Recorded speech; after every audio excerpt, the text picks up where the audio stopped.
بسم الله الرحمن الرحيم إن الحمد لله نحمده ونستعينه ونستغفره ونعوذ بالله من شرور أنفسنا ومن سيئات أعمالنا إنه من يهده الله فلا مضل له ومن يضلل فلا هادي له وأشهد أن لا إله إلا الله ولي الصالحين وأشهد أن محمد عبده ورسوله أدى الأمانة ونصح الأمة وكشف الغمة وتركنا على المحجة البيضاء ليلها كنهارها لا يزيغ عنها إلا هالك ورضي الله عن الصحابة أجمعين الذين أيدوه ونصروه وآووه وجاهدوا معه حتى أتاهم اليقين الذين قال فيهم صاحب اللامية حب الصحابة كلهم لي مذهب ومودة القربى بها أتوسل ولكلهم قدر على وفضائل لكنما الصديق منهم أفضل ورضي الله عنهم جميعا وعن كل من اتبعهم واقتفى آثارهم إلى أن يرث الله أرض بعد. Chers fidèles, parole Allah subhanahu wa ta'ala, priez sur son nom, prophète Muhammad sallallahu alayhi wa sallam.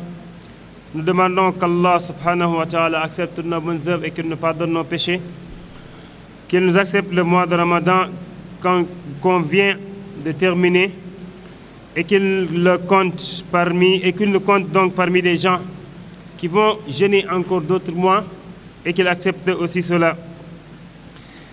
Qu'Allah subhanahu wa ta'ala fasse de nous des gens qui, après le Ramadan, ont récolté le fruit qu'ils devaient avoir, c'est-à-dire ce qu'on appelle at-taqwa, la crainte révérentielle d'Allah subhanahu wa ta'ala, qui est le but cherché dans le Ramadan, mais aussi dans toute forme d'adoration.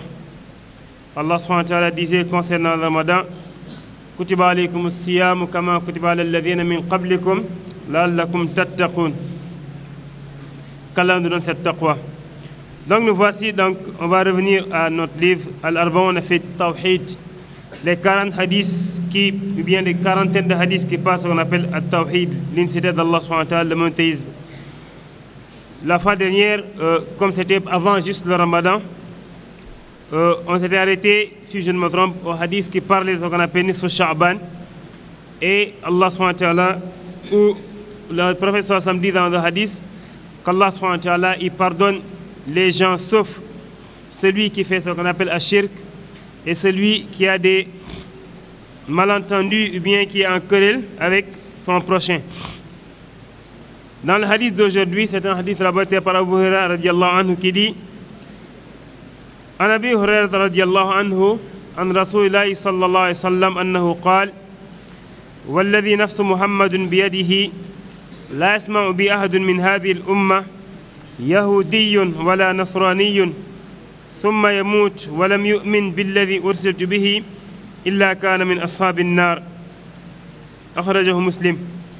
Ce hadith est rapporté par Abu Huraira qui nous dit que le prophète sallallahu alayhi wa sallam a dit dans le hadith, il a juré, lui le prophète sallallahu alayhi wa sallam, en disant Walladhi nafsu Muhammadin biyadi. Je jure par celui qui détient l'âme de Muhammad. Il n'a même pas dit mon âme, mais il a dit l'âme de Muhammad. Il dit La yasma'u bi ahadun min hadhihi al-umma. Il dit aucune personne, ou bien, oui, aucune personne dans cette communauté ne va entendre ma religion. La yahoudiyun, qu'il soit un juif, wala nasraniyun, ou bien qu'il soit un chrétien, thumma yamut, après cela il meurt, walam yu'min billadhi ursiltu bihi, sans pour autant croire en ce en quoi on m'a envoyé, illa kana min ashabin nar, si tel est son cas, il fera partie des gens de l'enfer, qu'Allah subhanahu wa ta'ala nous en préserve.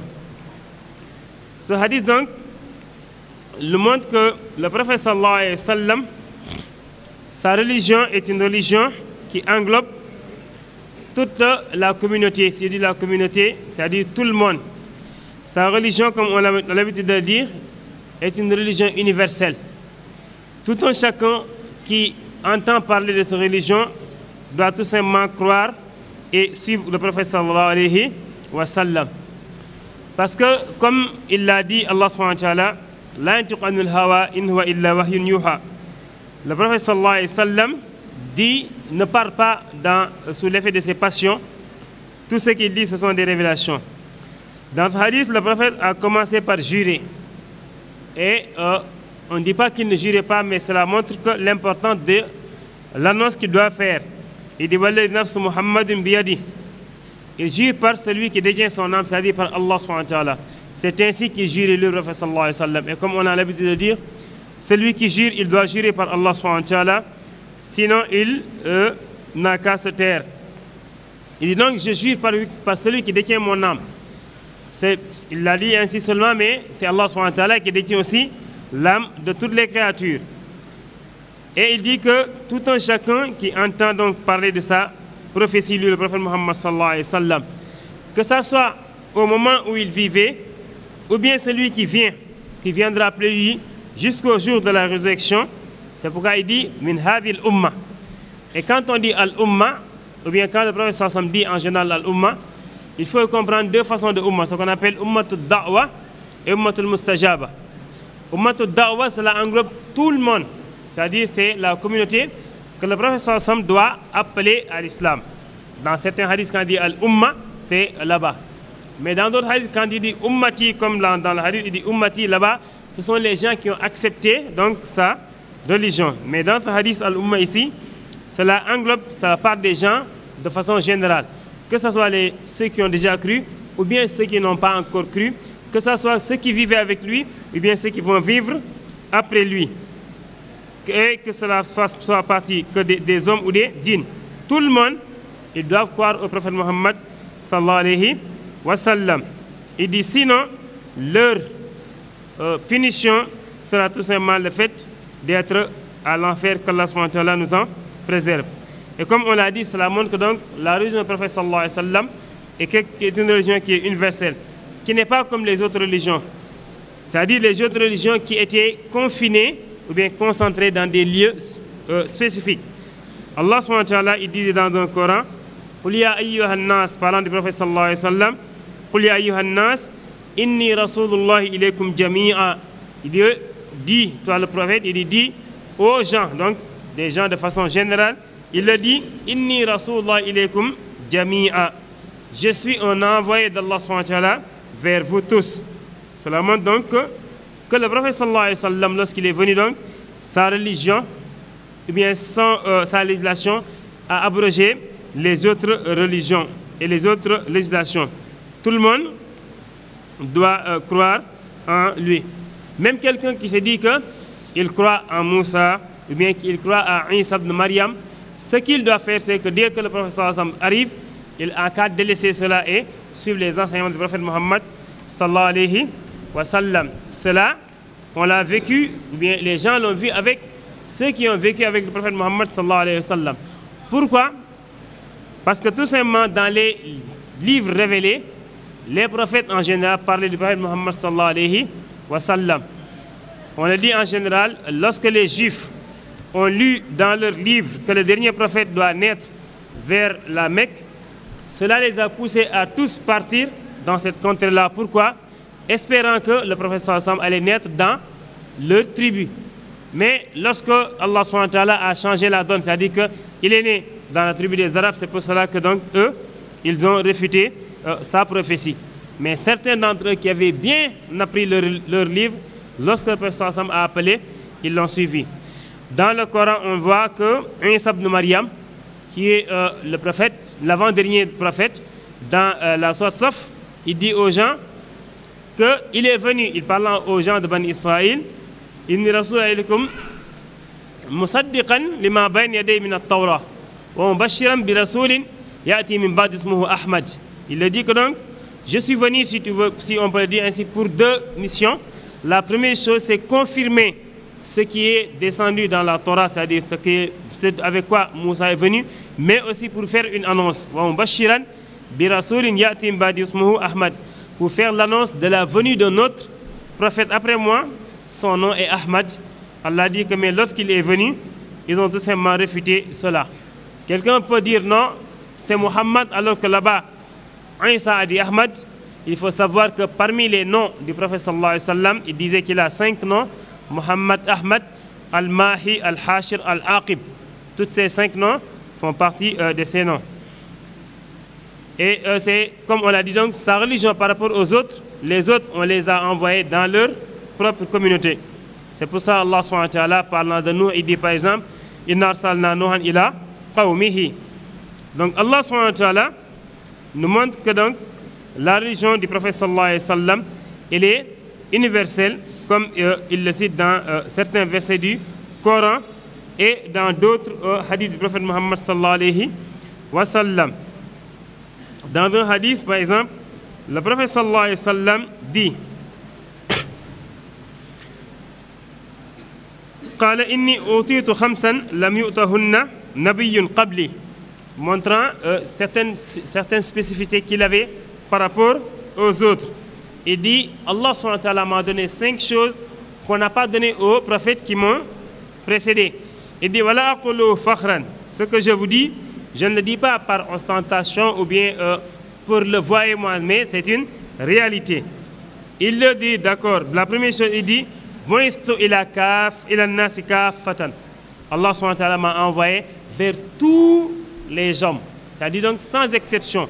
Il n'est pas venu pour les Arabes, ni pour les Noirs, ni pour les Blancs, ni pour par exemple les gens d'Israël comme les autres, non. Mais il est venu pour toute la communauté. De façon générale, tout le monde donc doit être des gens qui entrent dans sa religion. Il dit donc, inni bu'ithtu ila an-nasi kaffatan. Je suis envoyé vers tous les gens. Al-ahmar wal-aswad. Que ce soit les rouges ou bien les noirs. Ça, c'est la première chose. Il dit, wa nusirtu bir-ru'bi masirata shahrin. Allah subhanahu wa ta'ala m'a donné une chose, c'est-à-dire que Allah met dans le cœur de mes ennemis, ou bien des gens à qui je déclare le combat, ou bien à qui je déclare la guerre, durant 1 mois avant mon arrivée, ils ne seront pas en paix, ils auront toujours peur. Il dit, وَهِلَّتْ لِيَ الْغَنَائِمْ وَلَمْ تُحَلُّ لِأَحْدٍ قَبْلِي. Il dit, parmi les choses qu'Allah subhanahu wa ta'ala m'a donné et qu'il n'a pas donné aux autres prophètes, il dit, Allah m'a rendu licite les butins de guerre. Quand les musulmans étaient en guerre, tous les butins, ils peuvent l'utiliser après. Il dit, وَلَمْ تُحِلَّ لِأَحْدٍ قَبْلِي. Alors qu'avant les autres prophètes, quand ils avaient des butins de guerre, ils ne pouvaient pas l'utiliser. Ils le mettaient et soit un feu consumait cela, mais eux, ils ne devaient pas prendre cela. Il dit, وَجُعِلَتْ الْأَرْضُ مَسْجِدًا وَطَهُورًا. Il dit, Allah subhanahu wa ta'ala a fait pour moi et ma communauté que toute la terre soit masjidan, c'est-à-dire un lieu où on peut prier. Wa tahura aussi, c'est quelque chose de pur. C'est dans un autre hadith, il dit donc, parmi ma communauté, où que la prière vous trouve, vous pouvez prier. Sauf effectivement les lieux où il est interdit de prier. Parce que par exemple, dans les toilettes, il est interdit de prier. Dans ce qu'on appelle les cimetières aussi, il est interdit de prier. Ou bien dans un lieu qui est réservé aux ordures, c'est interdit de prier. À part cela, toute la terre est propre pour le prophète sallallahu alayhi wa sallam. Là où la prière te trouve, tu peux prier. Que tu sois dans la mosquée, que tu sois chez toi, que tu sois dans le désert. En tout cas, si l'heure de la prière te trouve quelque part, dis-toi que la terre est considérée pour toi comme un lieu de prière. Mais aussi, wa tahuran, c'est quelque chose de propre. C'est-à-dire, par exemple, quelqu'un, donc il peut prier, mais aussi on peut utiliser, c'est-à-dire, par exemple, on va dire le sable comme moyen de purification. Quelqu'un qui n'a pas de l'eau, il peut tout simplement faire ce qu'on appelle la petite ablution, ou bien l'ablution sèche avec le sable. Il dit, la 5e des choses, وَأُوتِيتُ الشَّفَاعَةَ فَأَخَّرْتُهَا لِأُمَّتِي.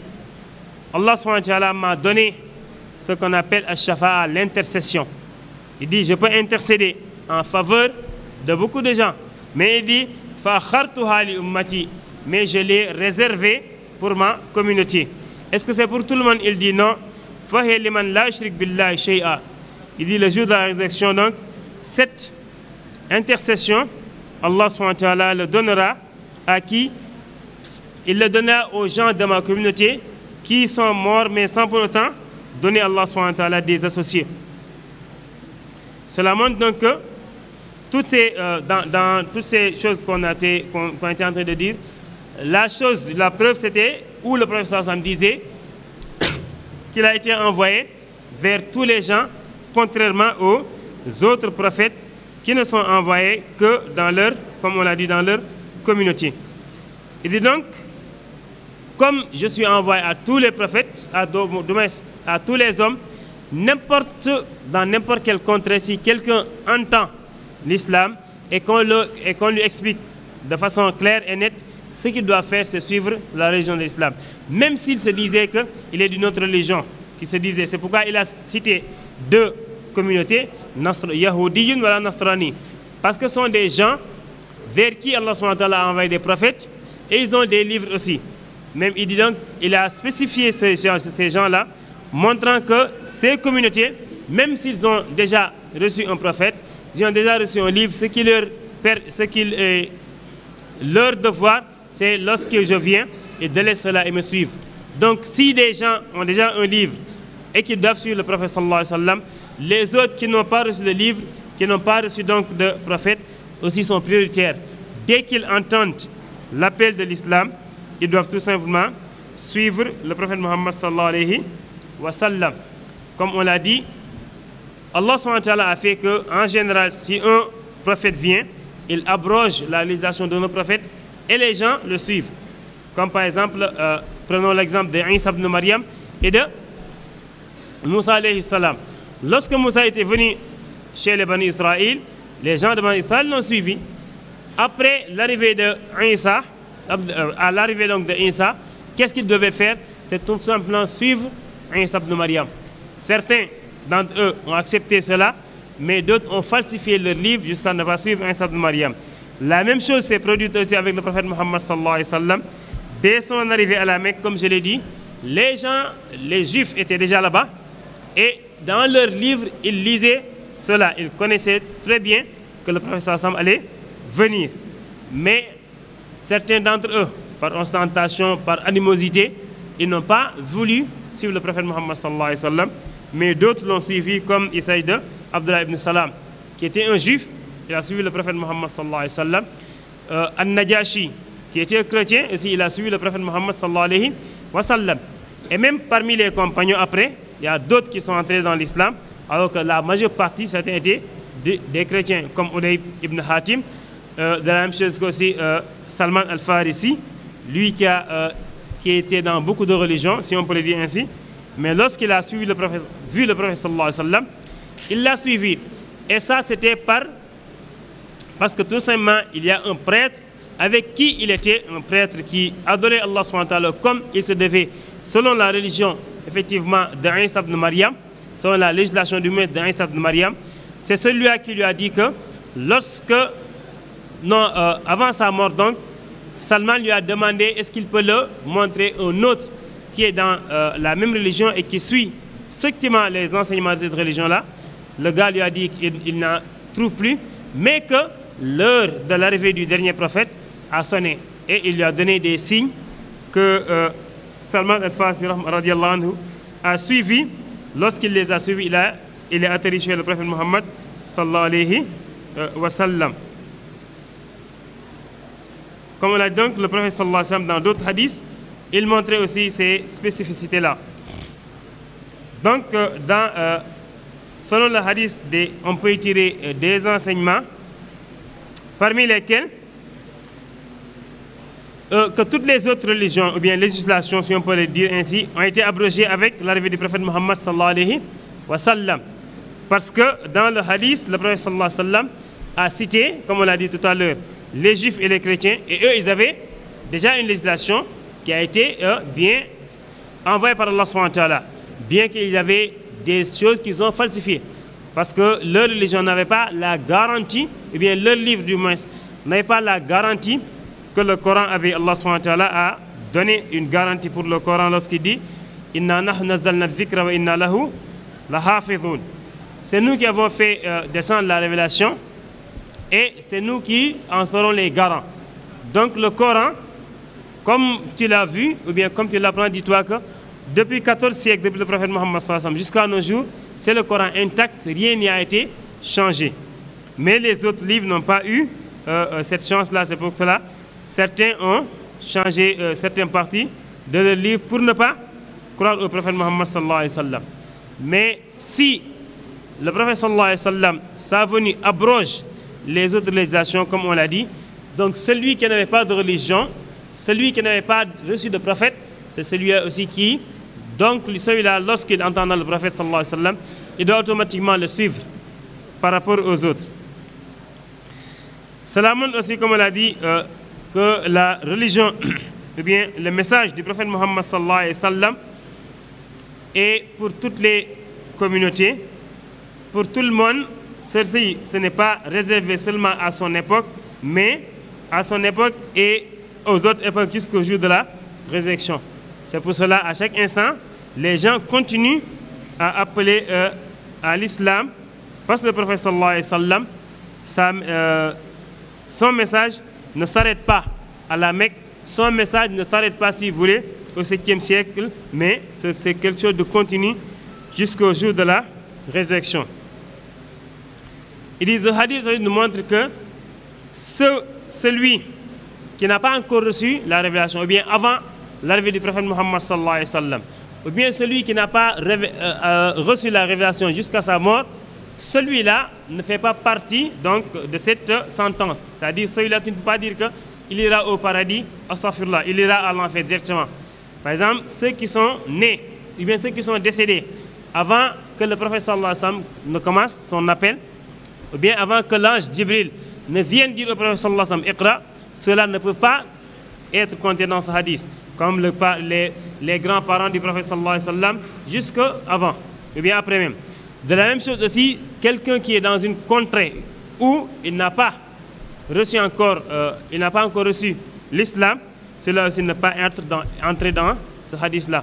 Ces gens-là, leur sort est entre les mains d'Allah subhanahu wa ta'ala. Le jour de la résurrection, c'est lui qui se charge de leur sort. Parce qu'Allah subhanahu wa ta'ala disait dans un verset que lui, il ne va pas punir une société ou bien une communauté tant qu'il ne leur a pas envoyé un messager. C'est ce qu'il dit dans la sourate Isra. وَمَا كُنَّا مُعَذِّبِينَ حَتَّى نَبْعَثَ رَسُولًا. Parce qu'Allah subhanahu wa ta'ala, il dit dans le hadith que inni haramtu dhulma ala nafsi wa jaltu muharraman bainakum. Allah dit que lui, il s'est interdit l'injustice. Il ne fait pas du tort à qui que ce soit. Donc s'il punit quelqu'un sans pourtant lui envoyer un prophète, cela pouvait dire, ah non, Allah subhanahu wa ta'ala, moi je n'ai reçu aucune prophétie, je n'ai reçu aucun message, aucun prophète ne m'est venu, donc on ne peut pas me punir. C'est ce qu'Allah subhanahu wa ta'ala, parce que cela montre donc la justesse d'Allah subhanahu wa ta'ala. C'est pour ça donc certains d'entre eux, ils seront des gens qui seront tout simplement éprouvés le jour de la résurrection. Dans un hadith, le prophète sallallahu alayhi wa sallam parle des gens qui, le jour de la résurrection, ils seront éprouvés pour savoir si, dans ce bas monde, s'ils étaient là, ils allaient suivre ou non les prophètes. Allah subhanahu wa ta'ala va attiser un feu et leur dira d'y entrer. Ceux qui accepteront d'entrer dans ce feu seront considérés comme des gens qui, lorsqu'ils auraient reçu un prophète, ils allaient tout simplement croire en ces prophètes-là. Mais ceux qui vont refuser, cela montrera tout simplement que ce sont des gens qui n'allaient pas accepter l'islam.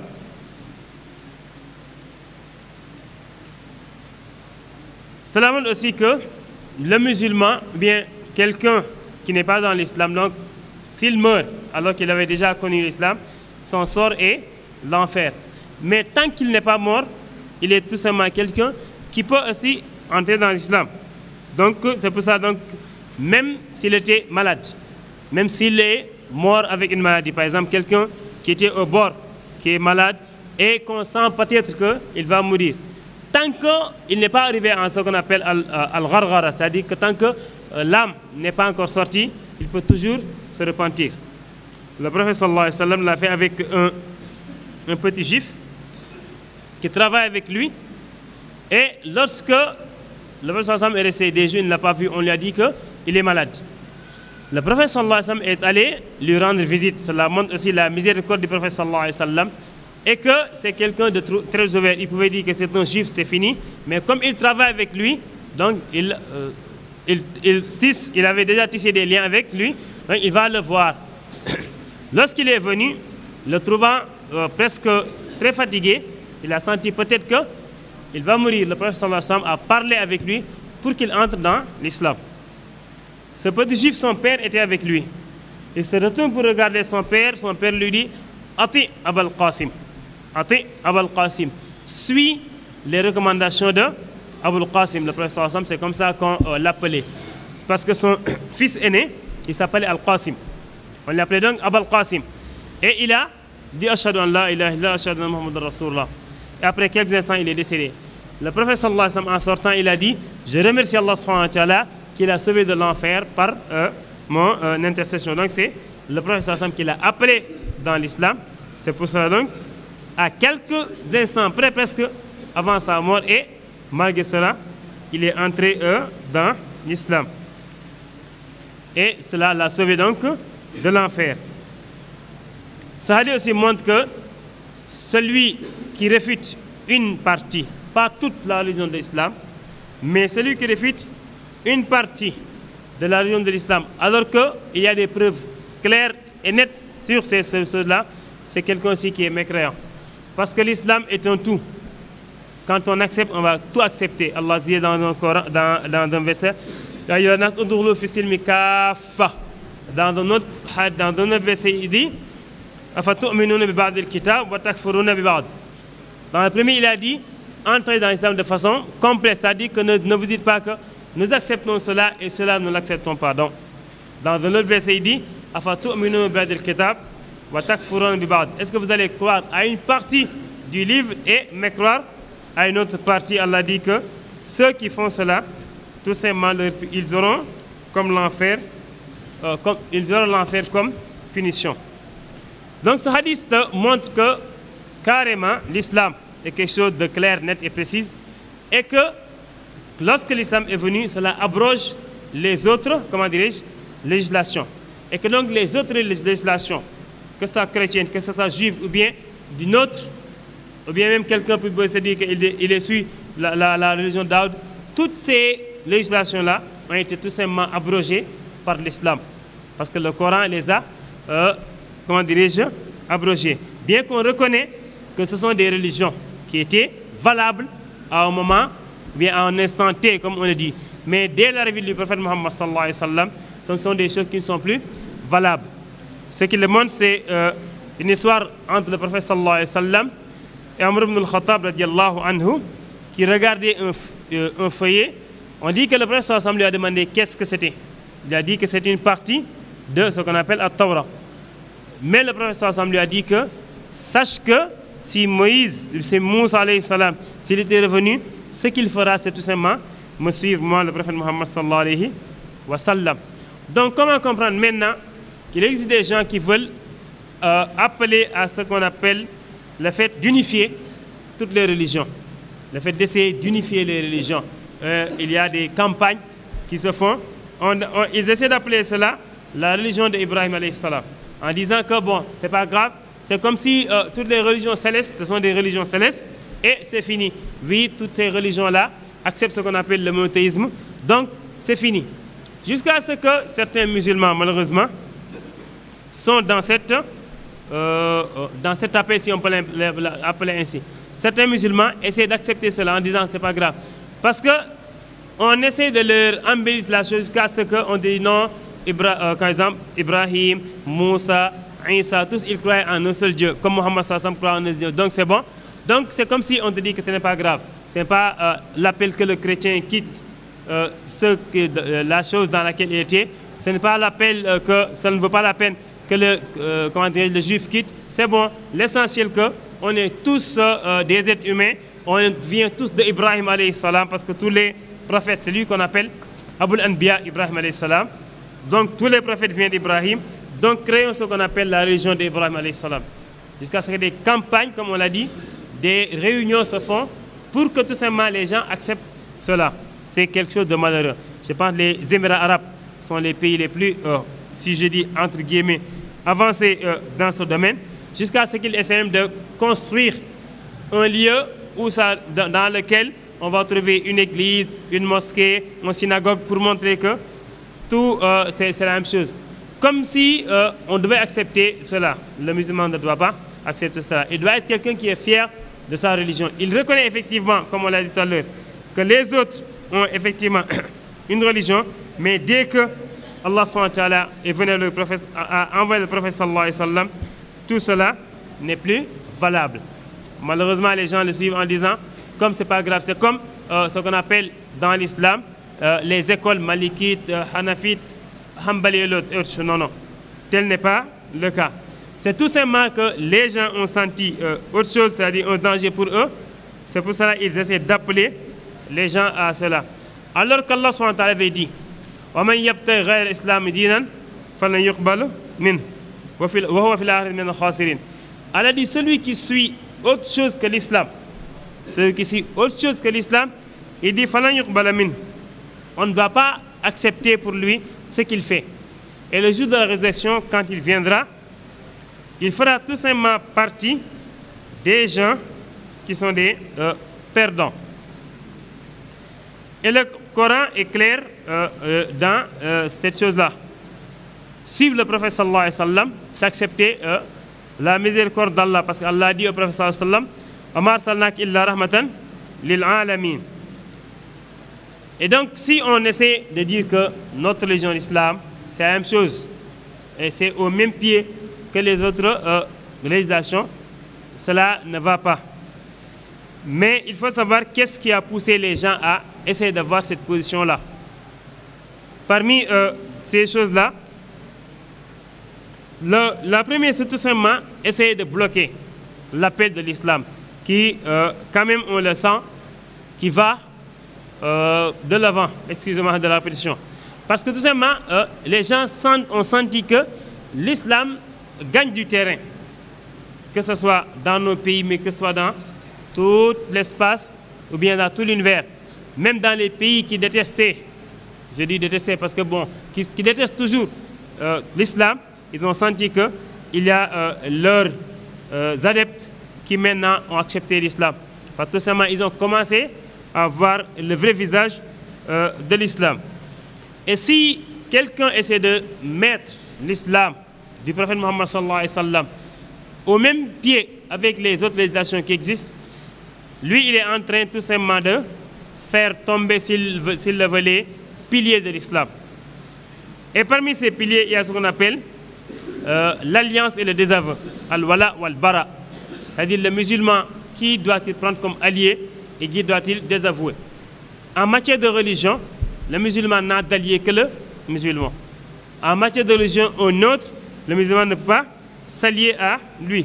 Parce qu'Allah subhanahu wa ta'ala t'interdit cela. En matière de religion, j'ai bien précisé, en matière de religion, le musulman ne doit s'allier qu'avec les musulmans.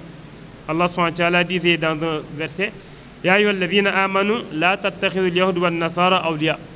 Ne prenez pas les juifs et les chrétiens comme des alliés. Parce que tout simplement donc, vous ne pouvez pas être au même pied. Parce que ceux qui sont venus avec l'islam, le prophète sallallahu alayhi wa sallam, sa religion, ce qu'il fait, ce qu'il accepte, n'est pas la même chose que les autres. Parce que les autres sont presque, par une partie d'entre eux, sont dans ce qu'on appelle la mécréance, parce qu'ils appellent les gens à adorer d'autres choses qu'Allah subhanahu wa ta'ala. Vous avez dans la religion chrétienne, certaines, parmi eux, pas tous, reconnaissent que, ou bien prétendent que Isa ibn Maryam, c'est un Dieu. Quand il va aussi chez les Juifs, il y en a qui prennent la même chose pour Ozair. Donc, ils ne peuvent pas avoir la même compréhension, bien la même attitude par rapport à nous les musulmans qui ne prenons pas le prophète Muhammad sallallahu alayhi wa sallam ou bien aucune autre personne pour une divinité. L'autre chose, c'est parfois on essaie de dire les gens, on va les appeler à ce qu'on appelle un dialogue parce qu'il peut-être il y a pour eux des incompréhensions. Et par ce dialogue, ils ne veulent qu'une seule chose, essayer d'enlever ou bien d'attirer les musulmans dans leur religion. Parce que comme on a l'habitude de le dire, pour faire un dialogue, il faut qu'il y ait un problème peut-être quelque part. Mais dans une religion comme l'islam, qui peut même accepter de vivre avec d'autres qui croient en d'autres choses, même qui ne croient même pas en Allah subhanahu wa ta'ala, mais dans tout simplement la simplicité, ou bien que dans les règles de l'acte, chacun respecte l'autre, si l'islam accepte cela, si toi tu viens pour dire non, on va faire un dialogue, c'est comme s'il y avait un problème, alors qu'il n'existe aucun problème entre l'islam et les autres religions. Mais ce qu'ils veulent, c'est essayer de voir dans quel côté pouvons-nous connaître les musulmans, quelles sont leurs faiblesses, quels sont leurs besoins, à telle enseigne que maintenant, si on connaît tout cela, c'est très facile de les prendre et de les appeler dans d'autres religions. Si vous, bien nous avons la chance, alhamdoulilah, d'être dans l'islam, mais vous voyez dans certains, je ne dis même pas pays, dans certaines régions du Sénégal même, des lieux où beaucoup ont délaissé l'islam parce que tout simplement on les a proposé d'autres choses. Et ce, avec de l'argent, ou bien en essayant de subvenir à leurs besoins. Donc cela montre que les musulmans ne doivent pas accepter cela. Ce dialogue, c'est un faux dialogue dans lequel c'est toujours les musulmans qui doivent faire un pas en avant. Et lorsqu'il fait un pas en avant, celui avec qui tu dialogues, il va faire 2 pas en arrière. Donc c'est un dialogue, comme on l'a dit, ce sera un dialogue de sourds. Mais aussi c'est pour que les gens essayent de reconnaître de religion. Comme on l'a dit, on reconnaît l'existence avant de la religion, mais actuellement, cette religion, on peut dire qu'elles sont abrogées. Peut-être on est obligé de s'arrêter parce qu'il y a l'heure de la prière. Inch'Allah, dans l'autre cours, on va essayer de continuer ce point, Inch'Allah. هذا والله أعلم وصلى الله وسلم على نبينا محمد